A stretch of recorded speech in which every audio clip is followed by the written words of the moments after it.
Good afternoon. My name is Jose Santiago. I'm the media manager here at the Glendale Police Department.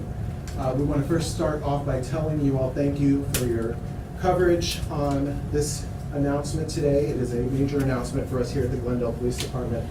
I want to start off by saying that there's a lot of mixed emotions with this particular announcement that we're having. We are happy, and at the same time, we're hopeful that we will be able to supply this family a little bit more closure. With that, I would like to tell you that Alicia Navarro has been located. She is, by all accounts, safe. She is, by all accounts, healthy, and she is, by all accounts, happy. She was located in a very small town in Montana near the Canadian border. We can tell you that she went to a local police department in that area. She identified herself as Alicia Navarro, and at that point, our officers went into investigation mode. We conducted several types of interviews, and not only through those interviews, but through the help of Alicia's family themselves, we are confident that the person that we are talking with and are dealing with is indeed Alicia Navarro. I can't even begin to express to you all the pride that I personally have in the men and women here at our police department. Since her discovery, our men and women here have been working tirelessly around the clock to not only bring closure to this family, but to make sure that Alicia gets everything that she possibly needs. I'm also going to bring up Lieutenant Scott Waite. It's his team that has been leading this investigation. He will have a few words. Thank you, Jose. Again, Lieutenant Scott Waite, Glendale Police Department. I don't think you can put enough words in the joy that we feel knowing earlier this week when we received a call that Alicia Navarro had identified herself to police officers in Montana. Not only the relief and joy for us, for Alicia, for her family, and for our community. There hasn't been, I think, anybody that hasn't known this investigation that hasn't put themselves in the same spot as Alicia, her family, and the emotions that they must be going through, not only back in 2019 when this occurred, but in the last few days. With that, we want you to know that we are continuing to investigate. We immediately responded to the area, and with the help of the United States Marshal Service, as well as the FBI, we've been able to continue this investigation, to make contact with Alicia, to reunite her with her family, and only begin to put together the puzzle, which is her disappearance and her returning. I would ask patience, not only for us as law enforcement in this investigation, but patience for Alicia and for her family. We can only imagine what she's going through, mentally, emotionally, as well as her family. And as much as we'd like to say this is the end, we know this is probably only the beginning of where this investigation will go, and that we will continue to work with our state, local, federal partners, and even across state lines to make sure that Alicia has everything that she needs, that she's taken care of, that her family is getting the help that they need, and that most importantly, that this investigation is completed thoroughly and done correctly. Thank you. Just to quickly echo what Lieutenant Waite just said, this case is far from over. We do have the resolution that we have located Alicia, but there's still a lot of questions that will still need to be answered. There's still a lot of investigating that not only our employees have to do, but as well as these other partnering agencies. So once again, we are asking that you all have patience with us. We will supply information as it becomes available. And we also have a message from Alicia herself, who is asking for privacy. This has been a traumatic situation for her, as you can imagine, but she is looking to be able to move on in her life. She's looking to build a life for herself, and she's asking for some privacy and patience as well. With that, we will open the floor to questions. Was she with anyone? Right now, we don't know if she's been with anyone for the length of time that she's been missing. We're still investigating that actively. We can tell you that when she showed up to the police department, she was by herself. She's been by herself each time, and she's been cooperative. As you put these puzzle pieces together, are you thinking that this was a runaway situation, a possible kidnapping, or are all options kind of on the table? We certainly don't want to eliminate any options. From the statements that she made, this started as a runaway situation. She reiterated as much. But there, of course, more dynamics at play as you start to put together the puzzle. I would say that all options are on the table, and we will not discount anything until we've done a full and complete investigation. And also, I want to point out that we have Phil Bates with the FBI here that is also willing to answer any questions that you might have. How old is she currently? She 14 at the time? She was 14 at the time. She is getting ready to turn 19, so she's currently 18 years old.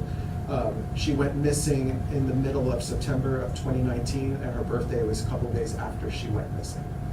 How did she get to Montana? We don't know yet. That's certainly part of the investigation and answers that we're hoping to get from Alicia herself. I'm sorry, how old is she now? She is 18. She's getting ready to turn 19 in September. Did she show up to that police department alone? Was she with anyone at the time? Yeah, so when she came to the police department, she did come alone. As our detectives and as the local PD up there have talked with her and met with her, she's always been alone.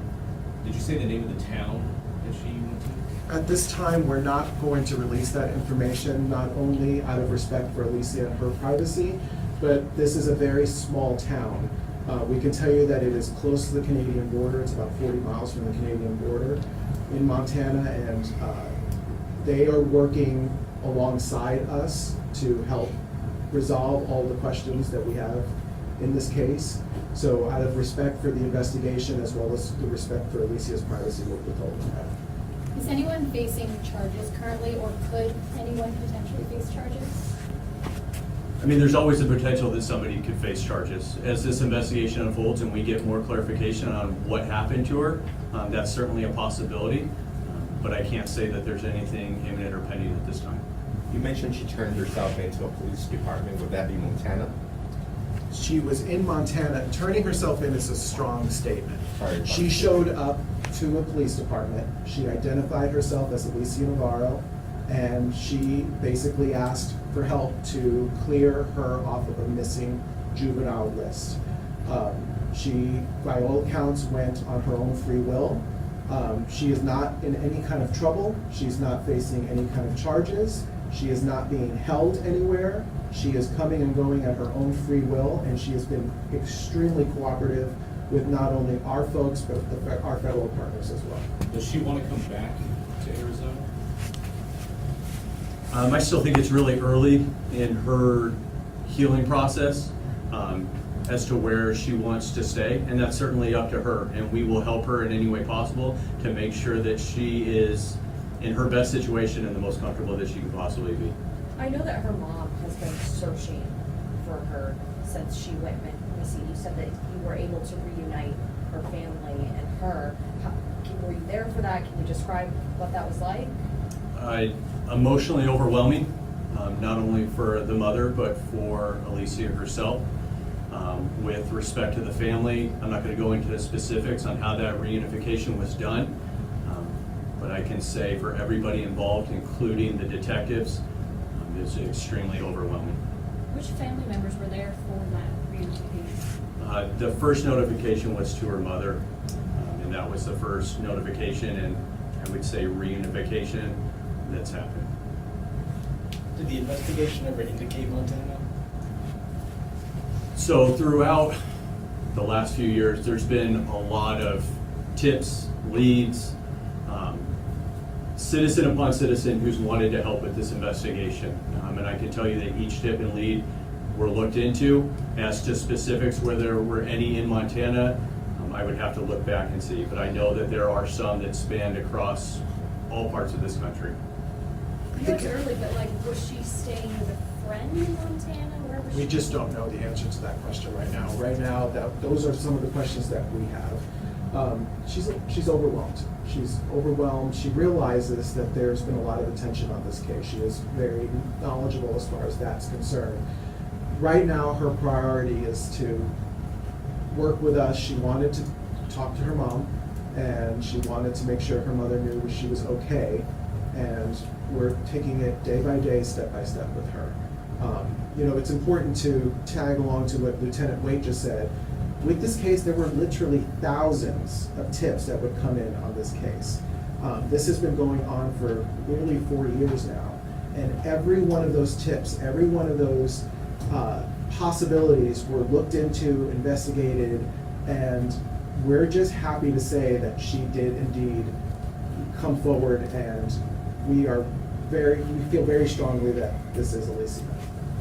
I know she had let her know before she left. Do we know that, or can we confirm that she did indeed leave her house voluntarily? From every indication that she's given us, and again, it's very early in the investigation, and I need to stress again patience and that it is early, but every indication she's given us so far is that she willfully left her home, her own free will and choice. Now, the dynamics surrounding that decision are obviously something that we're looking into. I know we have an FBI representative here. I don't know if he wants to share his role in all of this. And this is Phil Bates. As with every missing juvenile case, the FBI assists our state and local partners with intelligence gathering and with other resources as necessary. That's no different in this case. We provide support to the Glendale Police Department and will continue to support both here in Arizona and in Montana. What are the next steps in a case like this? Obviously, she's safe and happy and healthy. At this point, no indication that anybody is being charged with any sort of crime. But what are the next steps? What does your investigation look like from here? Complex.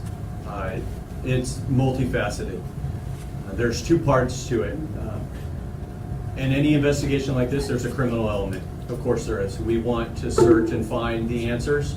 If there was any criminal intent behind it, certainly not from her, but from others involved. And then there's also the assistance side of it. To us, she is a victim, and we need to provide services to her, whether that be mental, or just health-wise, or just helping her get her life back in order. So there's certainly a lot of different things that we want to make sure, not only for Alicia, but her family, that we cover all the steps that we can. Did she need medical attention after she turned herself in, or she showed up at the station? I can say that she didn't require any immediate medical attention or any medical attention since we've been with her. Again, I think Jose said it well. She seems happy and healthy to the extent that she can be, given the circumstance.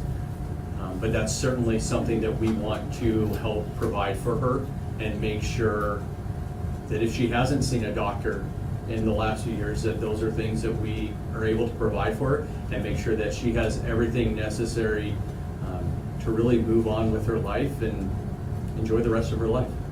Was there any social media involvement, things that we did speak on when she first left, that somebody probably did speak to her and convince her to house through social media?